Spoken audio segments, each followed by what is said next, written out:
What's up, Grappler fans? Today I wanted to do a little review about my aftermarket turbo. I've had a few people asking what all's done to my truck, and in some of my videos I cover, that I replaced the engine and I'm running Easy Link tuner, but sometimes people kind of miss the fact that I've replaced the turbo and they wonder why it sounds so different from a stock 2016 or 2011 truck. It is an 11 truck with a 16 engine, so that right there is confusing. Plus I changed the turbo out.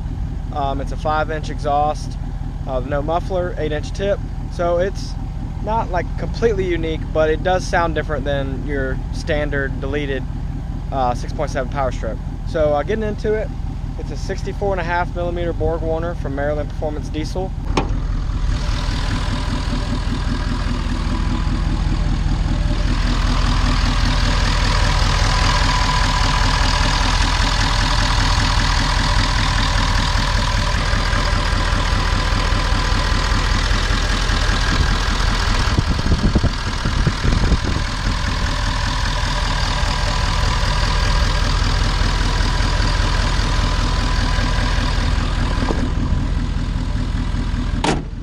As you can see, I've got the fully color matched Maryland Performance Diesel piping kit under the hood there that really looks clean and gives you a lot more airflow and reliability because it doesn't have those plastic parts that came on it from the factory.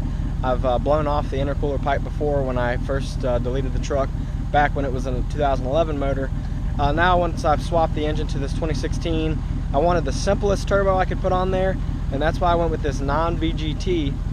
So some people may not really know what that means, but a stock Powerstroke 6.7 diesel will come with a VGT turbo, and that means it has variable geometry, and it will kind of change its position to give you more airflow when you need it. So when you first get on it and you're at low RPMs, it responds quicker and you have less lag, but then in the higher RPMs it is a little bit more open, like it's not biting the air as hard and not giving you as much performance right away, so you can't really get all the power out of it that you could with a bigger single non-VGT turbo. So I swapped it for one that is a little bit more reliable. It's just less moving parts.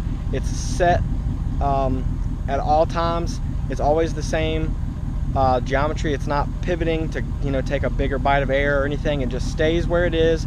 So when you get on it, it's gonna take it a little bit to get going, but once it does come on and you get in the optimal RPM range, it really gives you a lot of power. And I describe it as being kind of like a two-stroke dirt bike. It takes it a second, but when you get in the power band, it's just a really nice feel. It really throws you back in your seat.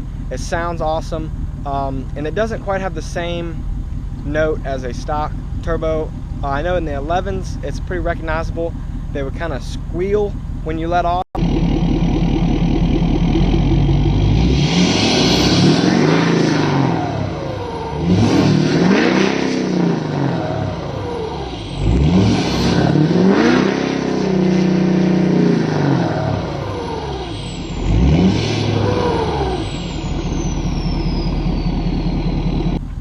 And then the newer ones, the 15 and 16s, not so much. They changed it a little bit to a slightly bigger and more reliable turbo, but I still didn't trust it. My 2016 engine came with a 16 turbo, and I was like, nope, I want simple, old school, non-VGT, and that's why I went with this Maryland Performance Diesel budget kit. So let's get some clips of driving around so you can hear what it sounds like, see how the power comes on.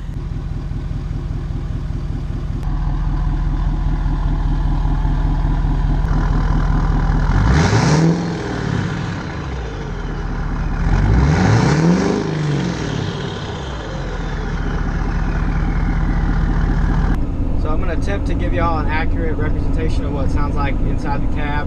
I've got the back glass slider open and the passenger side windows cracked a little bit, just so you know. There hopefully won't be too much wind noise, but you can really hear the turbo actually whistling more with this setup than a stock turbo. It's more of during the buildup. It's not so much after you let off like it is with the stock one, but you can kind of hear it here.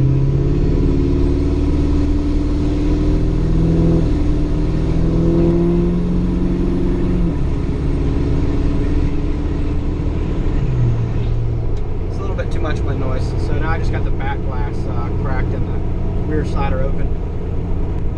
So you can kind of hear it like that's just a pretty normal acceleration. The turbo makes a lot more noise. It does take it a second to start spooling up and really hear it. So with that, I'm on 40s, and I don't have aftermarket gears.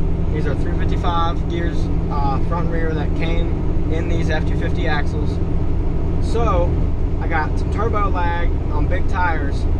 This thing smokes a lot. When I first get on it, it really wants to roll out a lot of coal until it spools up, clears out, and takes off.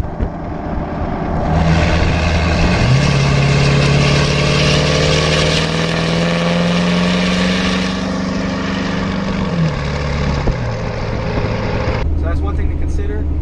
If you don't like black smoking, you want to really make sure, if you're going with a bigger single turbo, you don't go too big.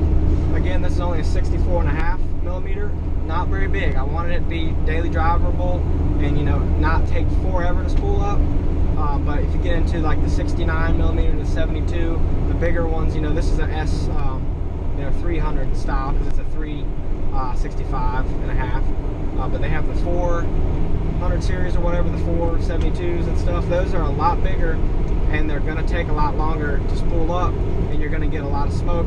Now, if you're sitting there on the line at the drag strip and you're, you know, boosted launching it, you want that bigger turbo because you'll get it in the right RPM range before you take off.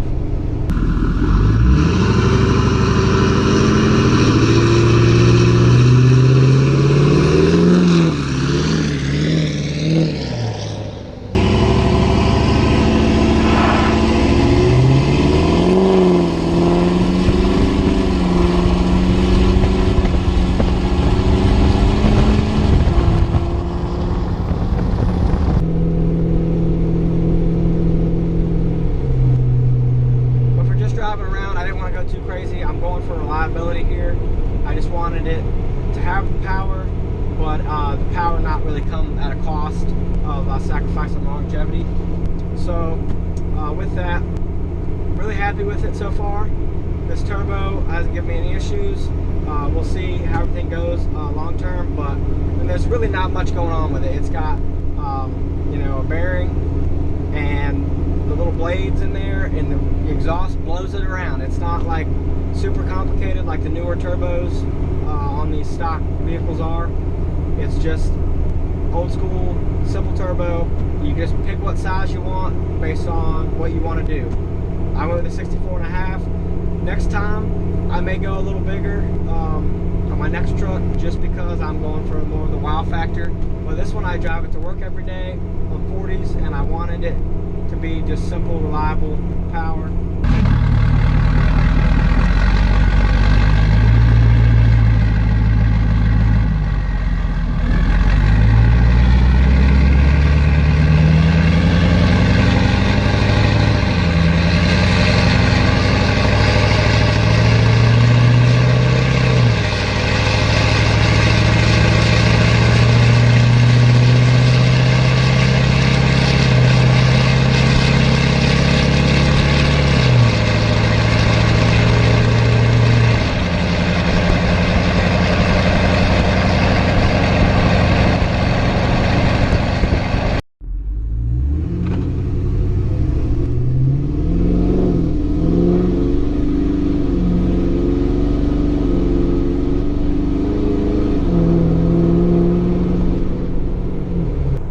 I just want to give y'all an idea of what this thing sounds like and how happy I am with the modifications that I've done to it so far.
Alright, I hope this gives you an accurate representation of what this turbo sounds like on a 2016 deleted diesel. I have been very pleased with this turbo so far from Maryland Performance Diesel, and I probably will use them again. I'm probably going to do something different on the next truck, so y'all let me know in the comments what you think of this turbo kit, what you think I should do next time around. Do you like where I'm at with being simple, or should I go a little bit you know, over the top on the next one? You know, maybe compound turbos, or you know, twin non-VGTs. What do you think is where I should go in the future? And let me know what y'all want to see from me content wise. I mean, I don't want to be putting effort into these videos that y'all don't want to watch, so let me know what you want from me, and I'll be sure to get back to you if you have any questions or anything. And make sure you check out GRAPPAHOLICS on Instagram. Thanks so much for watching.